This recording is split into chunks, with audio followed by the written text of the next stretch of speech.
A poor woman offered her last piece of bread to a broken stranger, but she never knew that moment of kindness was the exact second God began changing her life. Grace Bennett did not believe small choices could carry such weight. She believed survival was about endurance, about waking up, working, and sleeping without asking for miracles. Yet that night, as she stood outside a closed church with an empty stomach and a tired soul, she made a choice that would quietly split her life in two. The stranger sat on the stone steps like a man who had fallen out of the world.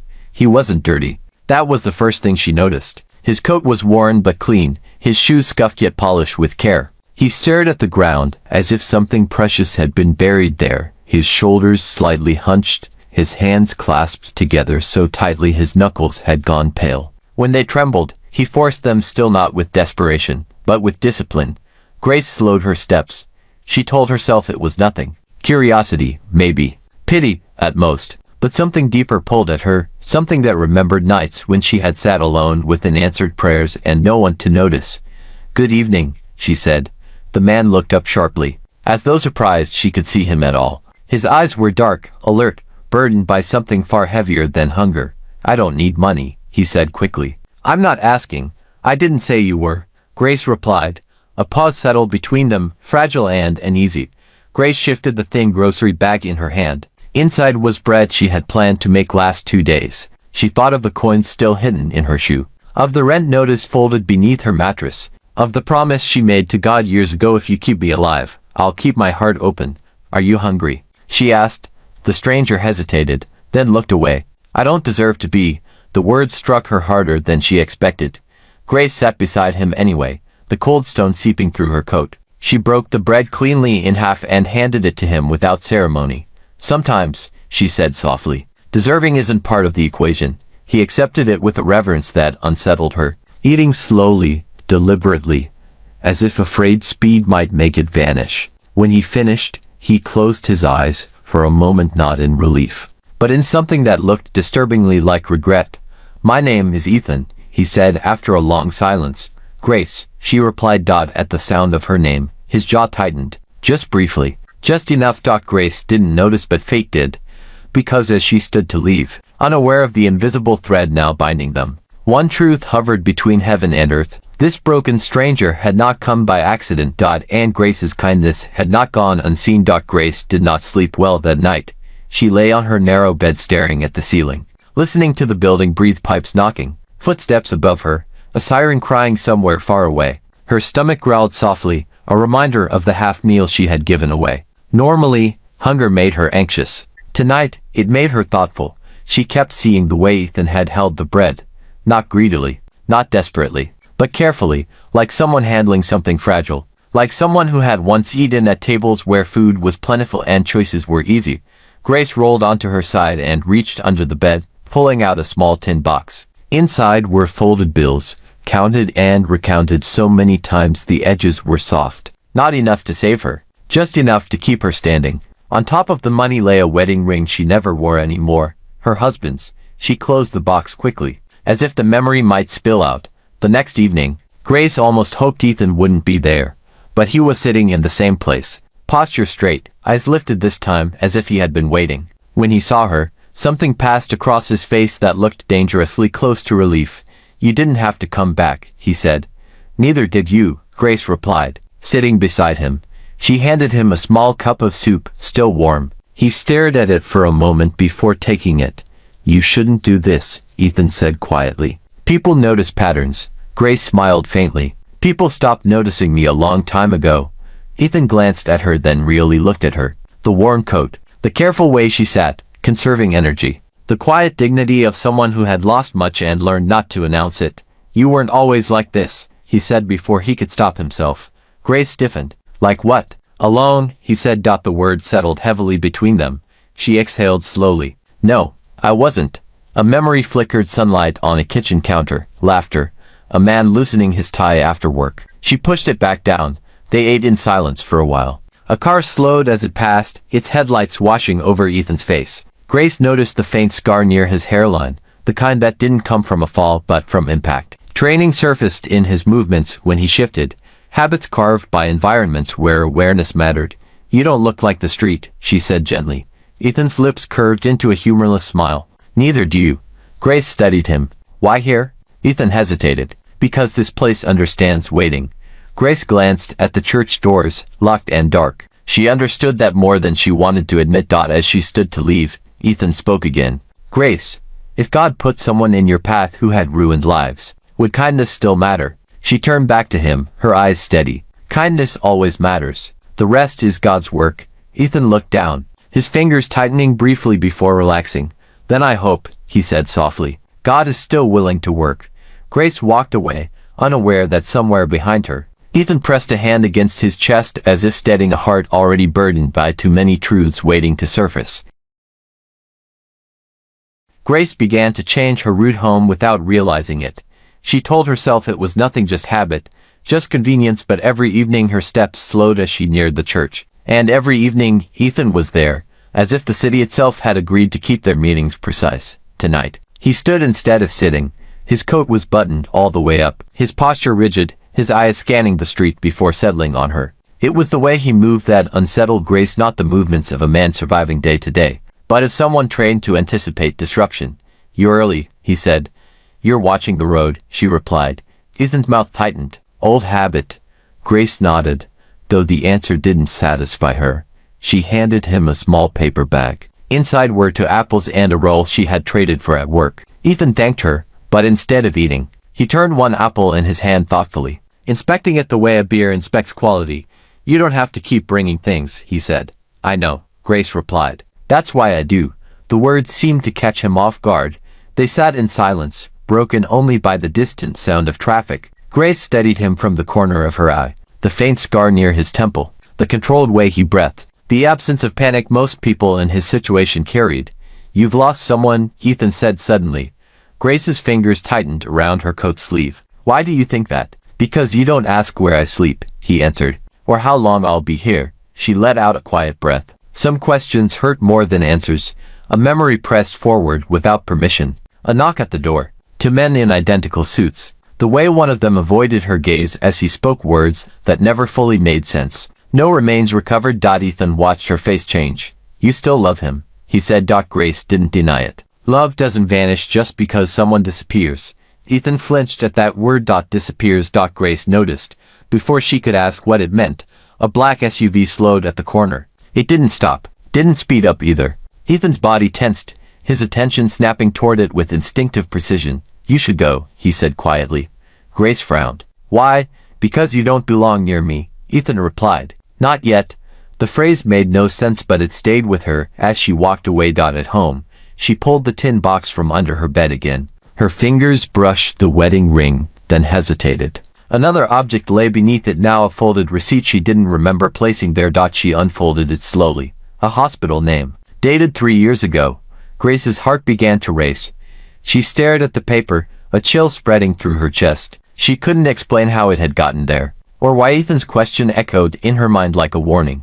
Because somewhere between the church steps and her quiet room, Grace began to realize something frightening. Ethan wasn't hiding from the past, he was guarding it. Grace did not bring food that night. She told herself it was practical, supplies were low. Her body was tired, but the truth was sharper. She needed answers more than she needed routine. The folded hospital receipt burned in her coat pocket as she approached the church. Its edges creased from how often she had touched it without looking. Ethan was already there. Seated this time, his head bowed, hands clasped together so tightly his knuckles had gone pale again. He looked up the moment her shadow crossed the steps. You're late, he said.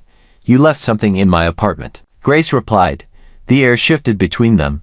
Ethan's eyes dropped briefly to her pocket, then back to her face. He didn't ask what it was. That alone told her everything. You went inside my home, she continued, her voice steady but low. That wasn't kindness. That was a decision. Yes, he said quietly.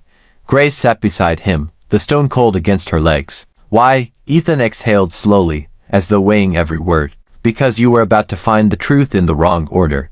Grace let out a short, humorless laugh. Is there a right order for lies? A memory surfaced. Daniel standing in their hallway years ago, hesitating before leaving for work, his hand lingering on the doorframe as if he might not cross it again. She had teased him for being dramatic. He had smiled, but his eyes had been sad.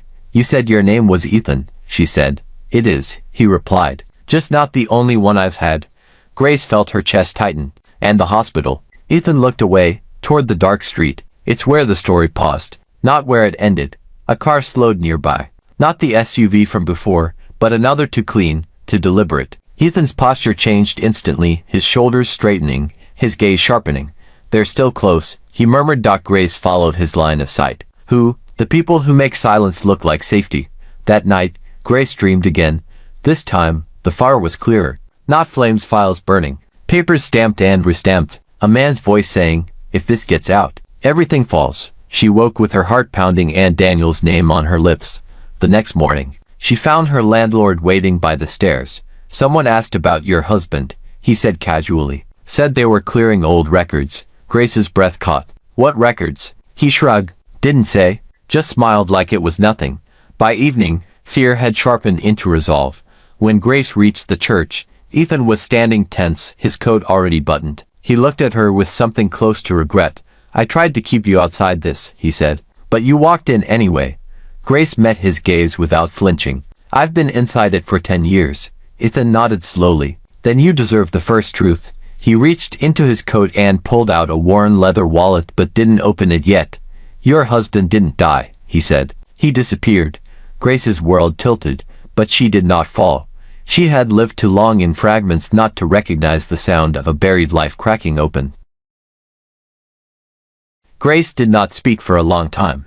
The city continued around them, cars passing. A distant laugh, a bus sighing as it stopped, but everything felt muted, as if sound itself had stepped back to give her space. Your husband didn't die. The words echoed, reshaping memories she had carried like stones in her chest.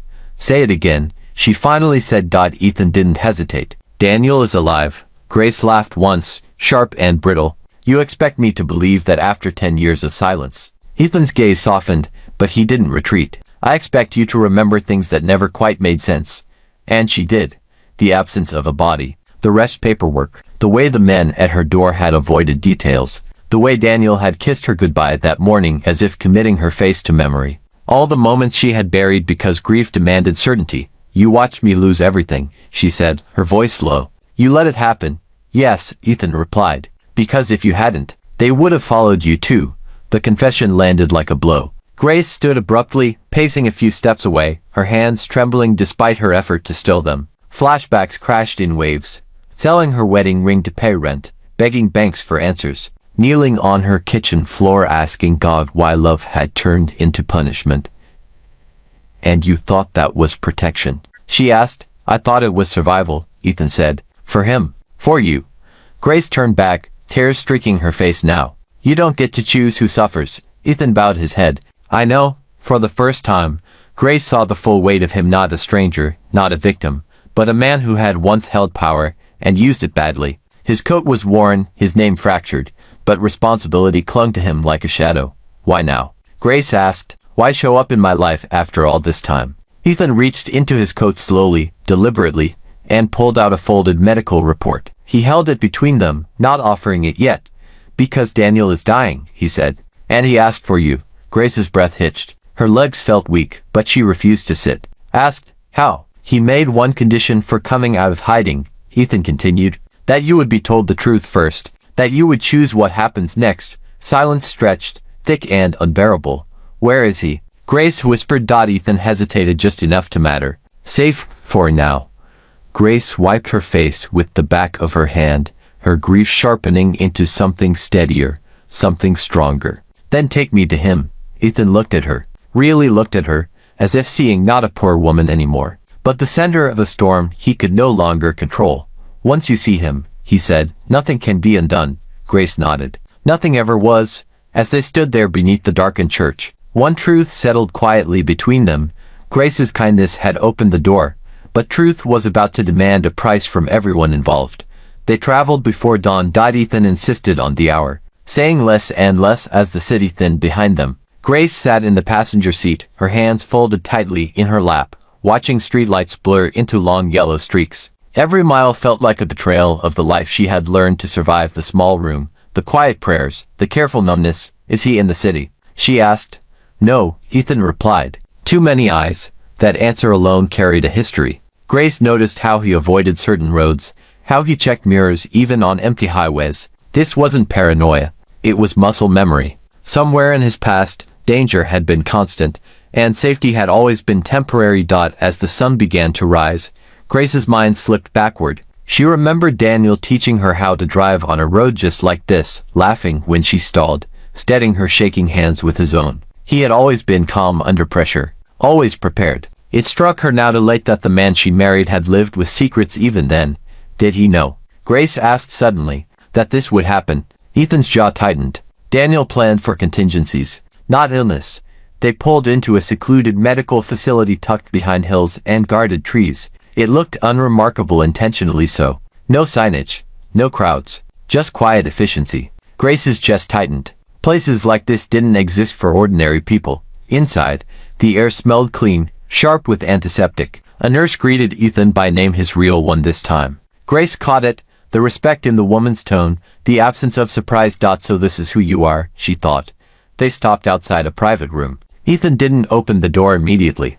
Before you go in, he said, voice low, you need to understand something. Grace met his eyes. Say it.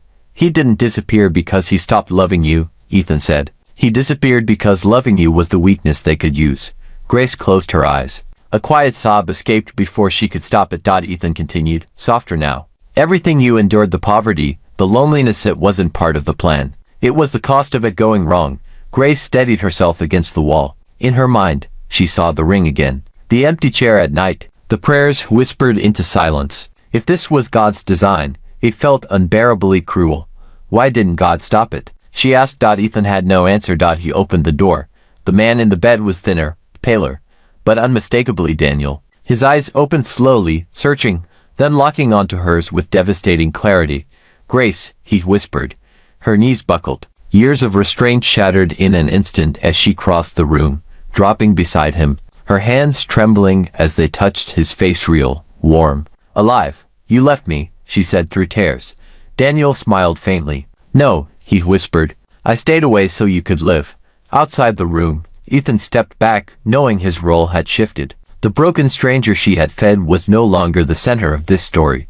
Grace was, and the life she thought God had taken was about to demand everything back with interest.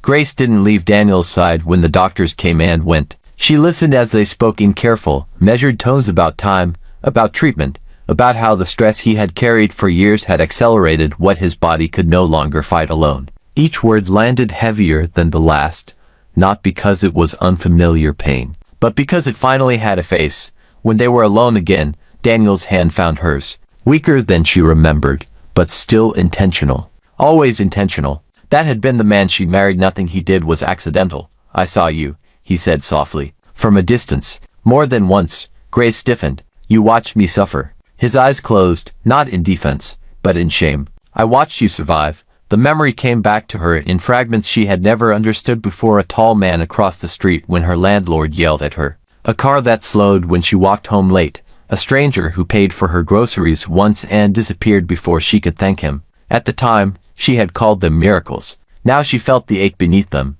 You could have come back, she said. Even once. Daniel's breathing hitched. The flashback rose uninvited. A dark room years earlier. A phone vibrating on a metal table. Ethan's voice urgent, warning him that his reappearance would trigger a chain reaction. Grace had already been flagged not as a target, but as leverage. Loving her openly would have ended her quietly. I chose the sin of absence, he said, over the sin of burying you. The words didn't heal her, but they anchored something that had been drifting for years. Meaning. Pain with a reason hurt differently than pain without one. Later, Ethan returned with clothes, documents, and a quiet urgency that tightened the room again. He spoke to Daniel in low tones, words like window, movement, and risk passing between them. Grace noticed how Daniel's eyes sharpened despite his weakness. This world was still in him. What aren't you telling me now? Grace asked. Ethan hesitated, then answered honestly. Your kindness broke a pattern. She frowned. What pattern? Daniel expected fear. Ethan said. Withdrawal. Bitterness. Instead, you fed a stranger. Prayed with him. Trusted God when the evidence said not to. Daniel smiled faintly. They didn't plan for grace. That sentence lingered, heavier than any revelation before it. Somewhere far above this room, systems had been built on predictability, on greed, violence, self-preservation. Grace's quiet mercy had never been accounted for. And because of that, something was already shifting. A nurse interrupted them, saying there had been inquiries, unofficial ones. People asking questions no patient should attract. The clock was ticking again.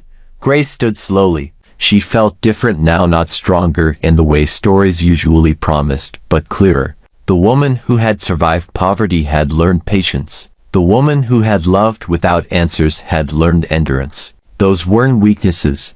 They're coming, aren't they? She asked. Daniel met her gaze. Eventually, Grace squeezed his hand, not in fear, but resolve. Then we don't waste the time we have. Outside, Ethan watched her through the glass, recognizing something he hadn't expected. The poor woman who had shown kindness wasn't just the reason this story had reopened. She was about to become the reason it ended. Grace learned quickly that truth did not bring peace, it brought motion. By nightfall, the facility no longer felt hidden. Phones rang too often. Staff whispered instead of spoke. Ethan paced the hallway with the quiet intensity of someone counting minutes, not hours. Daniel slept fitfully, his body betraying him even as his mind raced ahead, already planning contingencies he might never live to execute. Grace sat beside him, holding the small wooden cross she always carried. She hadn't told anyone where it came from, not the shelter, not the church women, not even Daniel before he vanished. It had belonged to her mother, passed down with a single sentence she remembered clearly now. Kindness is never wasted, even when it looks like loss. She didn't know yet how literal that would become. Ethan returned just after midnight. We're out of time, he said quietly. Grace looked up. How bad? Bad enough that staying still is no longer an option. His eyes flicked toward the door, then back to her. Someone high up knows Daniel is alive. Not officially, but enough to start moving pieces. Daniel stirred. Then we move first.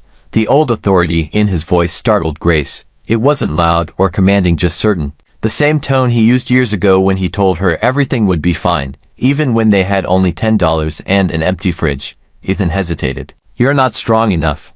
I don't need to be, Daniel replied. She is. All eyes turned to Grace. She felt it then, the weight shifting onto her shoulders, not as a burden, but as recognition. In the past weeks, she had been tested in quieter ways than gunfire or boardrooms. Hunger, humiliation, faith without reward. She had learned how to endure unseen. What do you need from me? She asked. Daniel met her gaze. In his eyes flashed a memory she had never been told, but somehow felt him watching her from afar as she prayed over that stranger. Realizing for the first time that the safest place he had ever known was not guarded by walls or wealth, but by her mercy. There's a trust, he said, not money access. It was designed to activate only if one condition was met. Grace waited, that the person triggering it had no knowledge of what it protected. Ethan finished. No greed, no fear, just intent. Grace's breath caught. You're saying, God used my ignorance? Daniel smiled weakly. God used your heart. Outside, engines hummed softly. A convoy, not official, but powerful. Somewhere between criminal and corporate. The kind of threat that erased people quietly. Ethan moved fast. We leave now. Different routes. Grace, you'll carry this. He placed a slim device in her palm. You won't understand it yet. That's the point. Grace closed her fingers around it. It felt ordinary, almost disappointing, just like the stranger she had fed. As they wheeled Daniel down the corridor, alarms did not sound, but something worse happened. Doors locked, lights flickered. The building itself began to turn against them.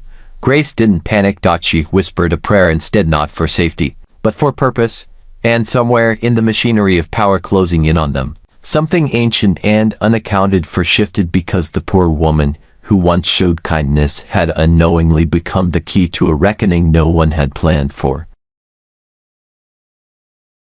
The convoy reached them before the night could fully settle, headlights slicing through the hills like blades. Ethan cursed under his breath, hands moving with practiced speed as he forced the emergency bay open. The plan had already failed, but not in the way any of them expected. Change of route, Ethan said. They're hurting us. Grace felt the truth of it immediately. This wasn't a chase meant to capture Daniel. It was a containment. Someone wanted them all in one place, cornered. Predictable. Daniel coughed sharply, blood staining the corner of his mouth. Grace wiped it away without hesitation, her movements steady. Fear no longer owned her. It hadn't since the night she fed a stranger with nothing to gain. They want me visible, Daniel said weakly. Alive enough to confirm. And her? Grace asked. Ethan met her eyes. They still don't understand her. That ignorance had become their advantage. They abandoned the vehicle near an old industrial site. Concrete, rust, shadows layered like secrets. Grace felt a strange familiarity settle over her, as if she had been here before in another life. Then she remembered. Daniel had once mentioned a project he worked on briefly, years ago, before he vanished. He had called it unfinished ground. At the time, she thought he meant emotionally. Now she knew better. Inside, the building breathed history, wires cut and reconnected, doors designed to lock both ways. Daniel's mind had shaped this place once, and though his body was failing, the architecture still obeyed him. Grace, Daniel said softly as Ethan set up barriers. You need to listen carefully. She knelt beside him. There's a second condition, he continued. The system you're carrying, it doesn't activate by command. It activates by choice. Her brow furrowed. Whose? Yours. Footsteps echoed outside. Voices controlled, confident. Men who believed they had already won. Ethan glanced toward the shadows. We have maybe 2 minutes. Daniel's breathing grew shallow. The flashback hit Grace fully now. Years earlier, a late night, Daniel sitting at the edge of their bed, telling her that some doors, once opened, could never be closed again. She had thought he meant marriage. He had meant sacrifice. If you trigger it, Daniel said, you give up anonymity forever. The protection you've lived under gone. You'll be seen, exposed. Grace didn't hesitate. I've already been seen by God. The doors burst open. Men flooded the space, weapons raised, eyes scanning until they landed on Daniel. Satisfaction flickered across their faces. Confirmation achieved. But none of them noticed Grace step forward. She held out the device, not threatening, not dramatic. Just offered. I don't want revenge, she said calmly. I want truth. Her thumb pressed down. The building's lights surged. Screens flickered to life across the walls, broadcasting files, transactions, names, powerful ones. The kind that destroyed empires, not with explosions, but exposure. Ethan stared in disbelief. It's public. Daniel smiled, tears slipping free. She chose mercy over safety. Outside, sirens rose, not for them, but for the men who had come to erase them. Systems turned. Allies vanished. Power collapsed inward. Grace felt the weight of the moment settle, not as triumph, but as surrender. Her life would never return to quiet poverty, but it would finally belong to truth. As Daniel's hand slipped from hers, he whispered, God finished what I couldn't.